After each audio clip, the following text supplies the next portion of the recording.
সাহেব চলে এসেছেন, তোমার যা বলার আছে স্যারকে বলো। স্যার আপনি এসেছেন? হ্যাঁ, আমার যা কিছু বলার আছে তুমি আমায় বলতে পারো। স্যার আমার এসবের জন্য দায়ী আমার গার্লফ্রেন্ড প্রিয়া। ওকে আমি অনেক ভালোবাসতাম স্যার, কিন্তু আমার সঙ্গে এভাবে বিশ্বাসঘাতকতা করবে আমি কখনো ভাবিনি স্যার। ওকে আপনারা ছাড়বেন না, ওকে আপনারা ছাড়বেন না স্যার। ওকে শাস্তি দিন, ওকে আপনারা শাস্তি দিন।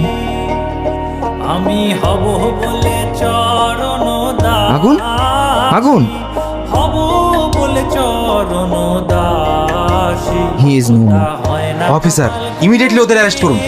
Okay sir. ওহতা হয় না কপাল গুনে স্যার আমাদেরকে ধরছেন কেন? আমরা কিছু করিনি, আপনাদের কথা ভুল হচ্ছে। চুপ, একটাও কথা বলবি না। ওপাশে নাটক করে একটা নিষ্পাপ ছেলের পান কেড়ে নিলি। তোর মতো প্রেমিকাকে তো জ্যান্ত